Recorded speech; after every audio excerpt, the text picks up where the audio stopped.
조국 후보가 이제 비대위원장으로서 이 사건 잘 수습하겠다고 했잖아요. 그러니까 그 복귀한 이후에 네. 당무에 복귀한 이후에 사건 해결을 잘 하기는 했다고 생각하세요?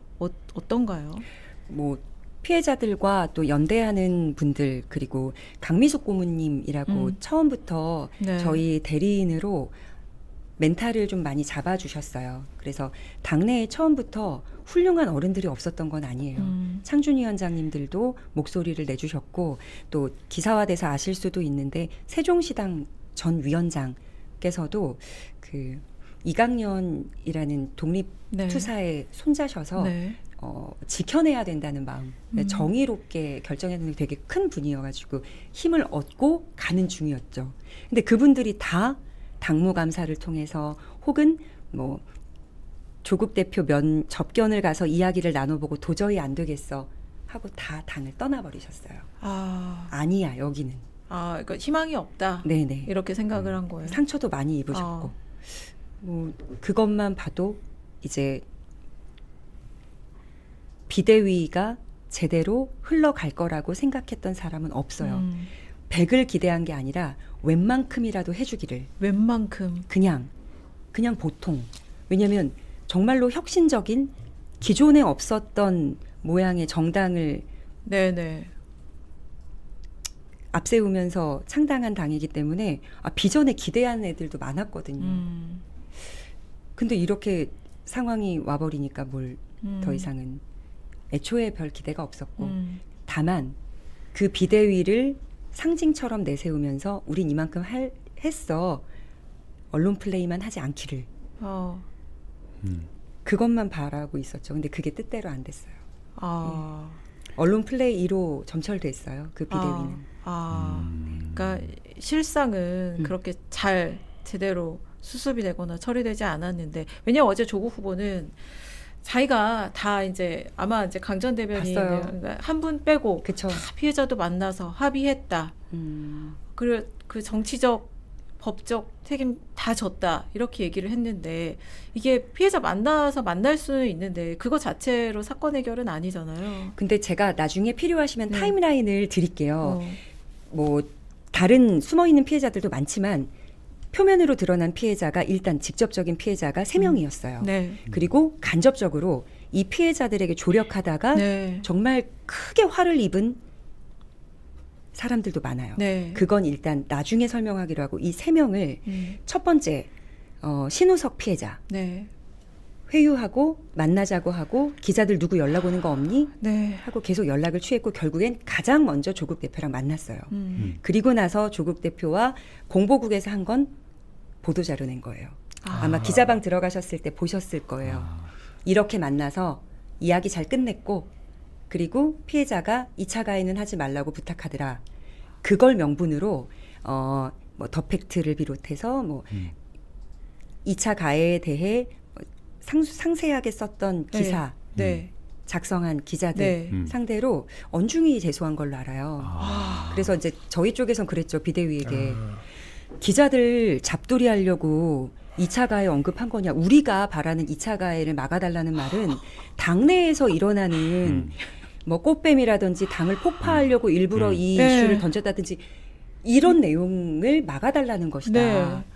그리고 뭐 직장 내 괴롭힘 당하는 친구는 원래부터 무능하고 원래부터 말귀를 못 알아들었고 뭐 대인 관계에 문제가 있었고 이런 얘기를 그만해달라는 것이다. 였는데 기사가 나는 걸 보고 본인도 상처가 크다고 한다. 그러니 그 기사가 2차 가해야. 그래서 이제 기사를 아마 이제 제 기준에서는 입틀막 하려는 것으로 보여서 그거 그만하라고 했죠. 근데 그 피해자분은 조국 그때 당시 비대위원장을 만나고 나서 그 어떤 피해에 대한 게 이렇게 회복이 됐어요? 만족해요? 그 만남에 대해서? 실질적으로 뭔가 뭐 얻은 게 있다거나 아니면은 액수로 따지면 또 너무 서글퍼지지만 심리치료를 필요한 만큼 받을 만한 금액은 아니었던 걸로 알고요. 또 뭔가 물질적인 그런 게 있었나 보죠. 예. 그리고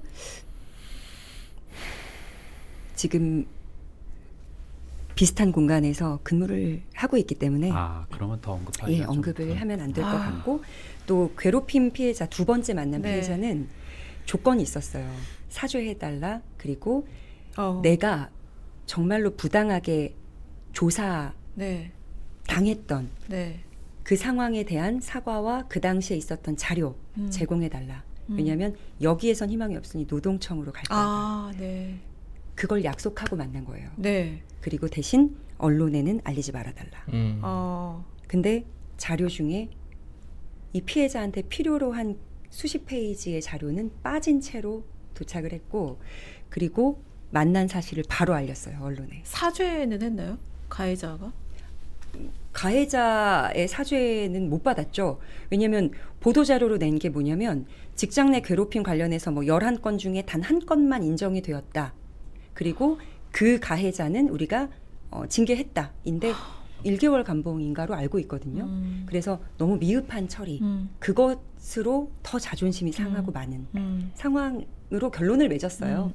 그리고 그분도 가까운 곳에서 지금 오랜 동안 힘들었다가 이제 자리 잡고 근무 중이기 때문에 더 이상 피해자들에게 다시 뭐 기억을 상기한다든지 연락해서 너 합의했다고 너 합의한 거 맞지? 라고 이제 대답을 종용하지 않기를 예, 그건 부탁을 드리고 그분들의 사장님들께서 정말 최선을 다해서 보호해 주셨으면 좋겠습니다.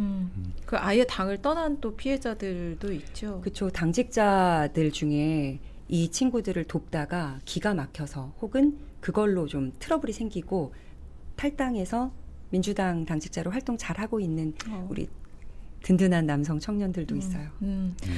그 조국 후보가 이제 만나자고 했는데 이제 대변인께서는 안 만나신 걸로 네네. 그렇게 조국 후보는 얘기를 하는데 맞나요? 저한테 부재중 전화 2통 와 있었고 그리고 제가 조국 대표 번호를 몰라요.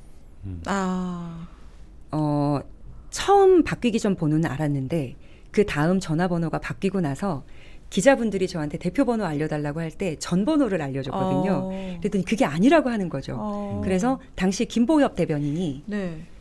대표하고 저하고 직접 소통하는 건 여성을 굉장히 결벽에 가깝게 멀리하는 대표의 성향상 안 하는 것이 좋으니 자기를 통해서 얘기하라고 해서 좀 특이한데 뭐 그런 성향인가 보다. 그러니까 이 사건 전에 예, 전에. 대변인 하실 때 활동할 때. 그래서 그런가 보다 하고 모든 걸 김보엽 대변인 통해서 전달을 했죠. 이건 차별인데요? 그래서 조국 대표의 번호를 몰랐고 부재중 전화가 왔을 때 알만한 사람한테 강미정이 연락을 안 받는다라고 인터뷰를 하시니 나한테 전화가 뭐가 왔는지를 물어봤어. 이 번호가 혹시 대표 번호냐고. 네. 그랬더니 그분을 아는 제3자가 맞다고 해서 이 번호를 쓰시는구나를 알게 된 거죠. 그리고 그 이후에 또 연락이 왔나요? 그 이후에는 연락 없습니다. 그 2번 부재중 전화가 그럼 끝이에요? 예, 제가 받았던 거는 메시지는 읽지 않았죠. 그 이후에 온 메시지는. 메시지가 없었어요? 저한테 조국 대표가 메시지를 보냈는데 그냥 그 메시지를 확인하는 것만으로도 강미정이 내가 보낸 서한을 보고도 답변은 없었다. 그러니까 분명히 언론 플레이가 될 거기 때문에 그것도 하지 않았어요. 읽지 않았다는 뜻이 예. 확인을 아예 안 하신 했어요. 거예요? 그러면 좀 만나기 싫었던 이유도 있으셨나요? 조국 일단 후보를? 저한테 연락을 취하기 전에 원하는 당직을 줄 테니 강 대변인 돌아오세요라는 기사가 있었거든요. 그러니까 연락을 받으면 안 되는 거죠. 왜냐하면 이들의 생각 구조 자체를 파악을 벌써 저는 해버린 상태고 그럼 이 사람들은 원하는 당직이 있기 때문에 내가 인터뷰를 하고 기자회견을 했다고 생각하는 건가 혹은 그것에 대한 보상이 당직이라고 생각하는 건가 위험하다. 분명히 언론 플레이를 할 것 같다. 거기에 절대 활용되고 싶은 마음도 없고 뭐 들어가서 잘 처리를 할 거였으면 이전에 사면 복권되고 나와서 시간이 좀 있었어요. 근데 그 오랜 시간 동안 하루에 정말 수도 없이 페이스북이든 메시지를 올렸고 어디 가서 뭘 먹었는지를 올렸고 또 당신이 주인공인 영화 시사를 전국을 순회하면서 했고 그래서 저는 뭐 그냥 그 또한 액션이라고 생각했기 때문에 더 이상 소통할 마음은 없었죠. 그래서 이제 만나지 않으신 거네요, 일부러. 뭐 의도가 파악이 된 상태였기 때문에. 네, 이용당하기 싫어서. 예. 사실 근데 그 전에 하시려는 노력은 다 하셨던 거잖아요, 대표한테. 그럼요. 뭐 이제 사면복권 후에 강미정 대변인이랑 만나서 직접 얘기하겠다, 소통하겠다, 잠시만 기다려달라, 어른들께 인사드리고 와야 되는 스케줄이 있어서 급한 거 먼저 하고 가겠다라고 창준 위원장분들한테는 이미 다 얘기를 한 상태인데 말도 안 되게 계속 이게 꼭 필요한 일정인가? 이게 당내 이 사건보다 우선 처리해야 되는 일정인가 싶을 만한 제가 봤을 네. 때는 상대적으로 가벼운 일정들을 줄기차게 소화하는 걸 보고서는 나의 어떤 생각하는 취급, 저를 향한 어떤 대우가 이거였어.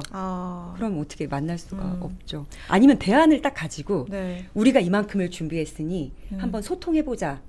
우리 이만큼 반성한다. 그게 사전에 이야기가 됐으면 모르겠는데 일단 만나서 얘기해. 다른 거는 미리 약속 못해. 네. 그냥 만나서 얘기하자. 여기여서 더 네. 예.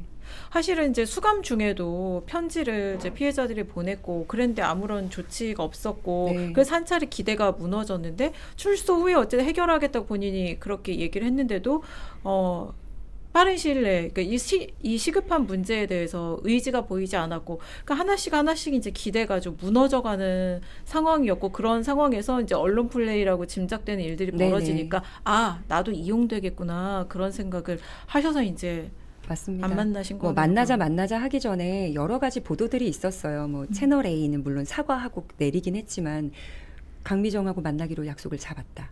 측근을 통해서 만나겠다는 응답을 받았다. 전혀 그런 적이 없는데 그래서 당시에 그 선임 대변인 박병원 네. 그분한테 뭐 대답을 요청했어요. 법률 대리인 통해서. 근데 뭐 전혀 그것에 대한 뭐 반론이나 혹은 그럴 만했던 이유를 못 들었습니다. 예. 아니 그러면 이제 조국 후보는 약간 2차 가해를 막으려는 노력도 안 하는 것으로 좀 보이고 그리고 어쨌든 그 피해자를 엮고서 하는 일도 있었잖아요. 근데 그것도 막지 못하는 것 같고 맞나요? 뭐 이름이 이미 또 기사에 났으니까 네. 신우석, 윤재관, 이규원 네. 이 세 사람이 뭐 허위사실 유포로 이제 고소를 했고 네. 저는 피고소인 신분이 되었어요. 네. 그리고 나서 대표에게 기자분들이 이거 어떻게 생각하시냐라고 질문했을 때 당하고는 상관없다. 네. 개인과 개인 간의 소송 문제다라고 대답을 했어요. 그럼 거기선 뭐 끝난 거죠. 아니 그러면 이 성폭력 사건이 벌어졌을 때도 그렇게 생각한 걸까? 이건 개인 간 개인과 개인 간에 벌어진 일이니 알아서들 해결해라. 그런 입장이었던 건지. 진짜 이게 조국혁신당이 어쨌든 무슨 혁신인지는 모르는데 혁신을 내세운 정당인 거잖아요. 네. 그리고 함께한 분들은 그런 걸 뭔가 새로운 정치에 대한 기대를 생각하고 합류를 하신 분들이 많을 거고 강미정 대변인도 아마 그러셨을 텐데 그럼요. 너무 실망스럽네요. 진짜 많은 걸 걸고 입당을 했고 네. 그리고 뭐 당이 보호를 했든 안 했든 최선을 다해서 제가 법적 대응 공수처든 대검이든 중앙지검이든 출석하면서 어쨌든 그 당시에 최고의 목표는 검찰 개혁이었기 때문에 내가 이걸 위해 들어왔지 뭐 다른 건 원하는 게 없다라는 마음으로 최선을 다해서 임했던 것 같아요. 정말 반 미친 사람처럼. 근데 결국에는 사람은 소모품처럼 여겨지는구나 이 당에서는 라는 생각을 강렬하게 했고 뭐 평택에서 노인 회장님 모시고 절두번한 사건 있잖아요. 만났으면 저도 비슷한 상황이었을 거예요. 사진 안에 담겨야 되는 목적을 위해 필요한 수단과 같은 인물. 그래서 저는 그것에 절대 동의할 수가 없었기 때문에 그렇습니다. 근데 이런 주장도 당에서는 있었어요. 그 당시에. 그러니까 그 지도부가 총사퇴하고 그리고 비대위를 만들고 피해자들이 원하는 뭐 심리 상담 뭐 이런 것들도 다 했고 뭐 외부에서 뭐 해달라고 주장 요구했던 것들 그런 것들 받아서 우리는 할 만큼 다 했다. 어제 조국 후보 얘기도 그런 거지. 근데 이제 더 뭘 어떻게 하라는 얘기냐. 뭐 외부에 있는 로펌을 통해서 진상조사를 했다라고 한 건 정말 그렇게 안 하면 안 됐기 때문에 외부를 알아본 거예요. 그 가해자들 있죠. 네. 그 가해자들이 윤리위의 위원이거나 그러니까 이 사건을 접수받고 해결해야 되는 해결해야 될 입장에 당사자가 모두 동시에 놓여 있는 거죠. 그래서 그건 불가능했기 때문에 처음부터 피해자와 도와주는 사람들, 이 사건 접수받은 뭐 여성위원회는 이 사람들이 있는데 지금 이 팀에서 하겠다고? 그럼 얘 먼저 내보내고 다시 그렇죠. 위원회를 구성해야죠. 꾸려야 되는데 그걸 또 한다고 시간을 끌 텐데 기다린다 그랬어요. 빼고 나니까 아무도 없는 거죠. 이제 거의 최측근들을 제외하고 나니까. 그러니 외부의 기관을 우리가 예를 들어서 네. 부탁해서 혹은 하청이라고 하면 뭐 어울릴지 모르겠는데 위탁을 해서 맡길 수밖에 없는 상황이어서 그거 가지고 생색을 내면 안 돼요. 공보국에서는 이 사건 해결하려고 우리가 돈을 얼마나 썼는데 라고 기자분들한테 저도 그 반박하는 걸로 알고 그런 있어요. 그러니까. 그런 의미의 말을 이제 기자들한테는 그렇게 얘기를 한 거군요. 내막은 그거였는데. 근데 네. 워낙 사건이 또 성폭행 관련 사건이다 보니까 성폭력. 이 성폭력 관련 사건이다 보니까 깊숙하게 이렇게 알기가 사실 어렵잖아요. 그러니까 사건을. 그러다 보니까 굉장히 취재하기 어려운 것 같아요. 이 부분이. 조심스러운 부분도 네, 있죠. 너무 하지만 조심스럽다 맞아. 보니까 오히려 외면당하는 기도 쉽더라고요. 왜냐하면 사안 자체가 민감해서 다루기가 어렵다 보니까 외면당하기도 하고 뭐 그런 점들이 있어서 저도 좀 부족한 부분이 있었던 것 같아요. 그 당시 시절을 생각해 보면. 그리고 이제 성별이 다른 피해자와 예를 들어서 취재하는 뭐 기자분들 네. 도움을 주려는 분들 이렇게 성별이 다르다 보면 이정주 기자가 최근에 가장 크게 피해를 본 걸로 아는데 너 얘랑 무슨 관계인데? 네가 왜 이렇게 발벗고 나서는 건데? 이런 얘기를 너무 많이 들은 거예요. 그러면 뭐 저는 미안하죠. 그리고 왜 처음부터 적극적으로 사건을 취재하지 못했는가에 대한 해답도 얻게 되죠. 그래서 서다빈이라는 더 팩트 기자가 네. 왜 이걸 계속 팔로우하면서 네. 속보를 냈는지도 이제는 모두가 이해하실 거예요. 그 친구가 많이 힘들었어요. 그 20대 기자인데 조국 혁신당에 갈 때마다 모든 의원들이 자신을 적대시하고 질문을 안 받아준다거나 그래서 5층에 왜 휴게실 있잖아요. 의원회관. 거기 있다가 너무 힘들어가지고 층을 바꿔 내려와서 숨어 있기도 하고 많이 힘들어했어요.